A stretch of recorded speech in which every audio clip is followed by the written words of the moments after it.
잠깐 이것만 정리하고 좀 네. 가겠습니다. 네. 김병기 의원 관련해 가지고 MBC 이제 보도가 이어지고 있는데 네. 여기에 대해서 김병기 의원이 다시 한번 오늘 또 입장을 냈어요. 입장을 내서 어떻게 보면은 뭐 강하게도 대응을 하고 있는 그런 상황인데 아들 이 국정원 채용 뭐 문제 있다면 의원직 사퇴하겠다라는 말도 하고 또 이제 언론사 MBC에 대해서는 그 기자들에 대해서는 또 대응하겠다. 법적 법정 대응하겠다 그렇죠. 이렇게 얘기했는데 일단 뭐 이제 언론 문제이기도 하고 이 사안들 교수님은 뭐 잠깐 간단히 정리해 주시면 뭐 저는 이렇게 생각해. 오늘 이제 페이스북에 올린 글인데요. 네네. 2014년 기무사 이제 현역 장교로 근무했던 아들. 그러니까 전혀 문제가 없는 분인데 이제 네. 이건 김병기 의원의 주장이니까 그건 주장이란 말씀을 드리고요.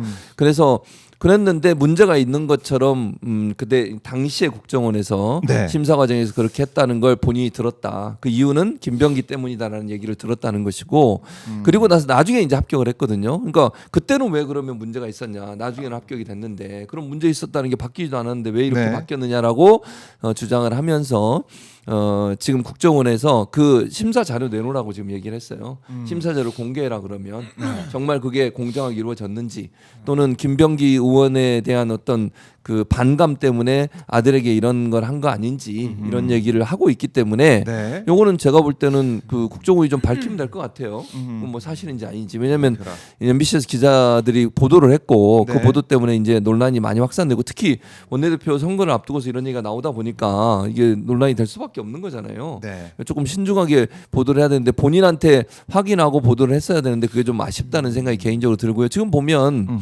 이러한 불법이 있었음에도 지휘부는 인지하고 있었다는 거예요. 그러니까 지휘부가 의도적 김병기 의원 주장이에요. 네. 지휘부가 의도적으로 김병기 의원 때문에 아들에 대한 여러 가지 불이익을 줬고 그 불이익된 것을 본인이 바로잡으려고 문제를 제기했고 그 여러 가지 정황도 받았다고 본인은 주장하고 있거든요. 김병기 의원 입장에서는 네. 이거는 반드시 확인이 필요하다. 그러니까 일방적으로 김병기 의원이 뭔가 좀 압력을 가하거나 취업 청탁을 한 것처럼 얘기한 것 자체는 아니다라고 하는 게 김병기 의원의 주장이에요. 지금 그러니까 이 부분은 확인이 반드시 필요하다는 생각이 듭니다. 일방적으로는 네. 한쪽 의견만 듣고 기사를 쓰면 안 되고요.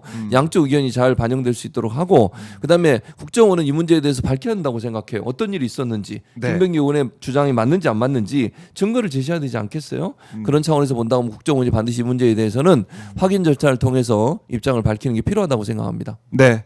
변호사님 뭐 예, 짧게 아니 이게 말씀 지금 뭐 있으시다면? 김병기 의원의 주장에는 2017년 통화라고 나오는데 어제 제가 그 본 보도로는 2016년 7월로 나와 있어서 그 시점도 한번 좀 이거는 봐야 될 것 같고 네. 아무튼 그 통화가 있었고 뭐 여러 가지 일들이 있었던 것 같아요. 그러니까 거기에 대해서는 누구 말이 맞는지를 먼저 좀 우선적으로 검증을 좀 해봐야 될 것 같고 제가 갖고 있는 의문은 이제 사실은 어제죠. 어제 국정원에서 특활비 얘기가 나왔었어요. 네. 그거 나오고 나서 이 녹취가 바로 공개가 됐거든요. 그래서 이거는 조금은 어떤 의심이 가능하냐면 민주당의 원내대표 선거를 앞두고 국정원에서 누군가가 이걸 좀 흘렸을 가능성이 있다. 네. 그렇다면 그건 또 선거에 개입하는 정치 개입 문제가 또 될 수가 있어가지고 저 김병기 의원의 문제 제기도 그 유사한 내용 같아요. 그래서 결국에는 그 공개에도 또 불법이 있다면 발본색원 하자. 그래서 네. 누구 말이 맞는지 보자 이런 거기 때문에 저는 이 부분이 만약에 공론화가 된다면은 네. 국정원에서 있었던 일을 이건 좀 총체적으로 한번 좀 들여다봐야 되고 저 일이 있었던 때가 박근혜 정권 시절이기 때문에 그때는 또 국정원 안에서 또 김병기 의원이 피해를 봤을 가능성도 좀 열어놔야 되는 거 아닌가 그런 생각이 듭니다.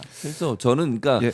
이제 우리 이게 투표하시는 분들이 저런 부분 때문에 영향을 안 받았으면 좋겠다는 거예요. 예를 들어서 이제 선거가 이루어지고 있으니까 저런 부분이 선거에 악영향을 미치게 되면 잘못된 정보를 가지고 오해를 해가지고 본인의 선택을 잘못할 수도 있는 위험성이 있는 거잖아요. 그래서 이 부분은 확인이 필요한 부분이고 국정원의 입장이 필요한 부분이니까 이 부분 때문에 어떤 선거에 영향을 주는 부분은 좀 지양해야 되지 않을까 그런 생각이 듭니다 개인적으로. 네.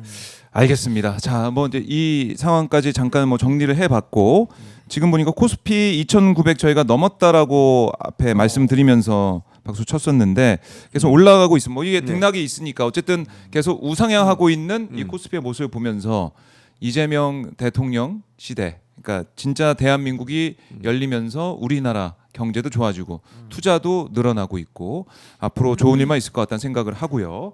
자, 다음 주에 또 모르겠습니다. 두 분 다 뵐 수 있을지 모르겠지만은 최진문 교수님이 국민 추천제라는 네. 큰 변수가 있습니다.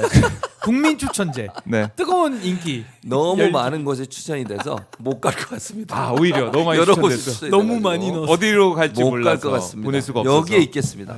오마이 TV에. 알겠습니다. 다음 주에 항상 고별 방송한다는 느낌으로 저희는 항상 하겠습니다. 절벽에 예, 서 있는 예. 마음입니다. 자, 매일매일 절실합니다. 매일매일 가요. 이걸 저희 한다는 오마이 마음으로. TV 구독도 좋아요 많이 좀. 안 간다고. 저희는 절박합니다. 정말로. 절박합니다. 네, 다음 주. 막방일 안 수도 있기 간다고요? 때문에 항상 여러분들 막방입니다. 좋아요, 사람들이 구독 꼭 말이야. 해주시고 함께 응원해 주십시오. 두 분 고생 많으셨습니다. 감사합니다. 예, 감사합니다. 감사합니다.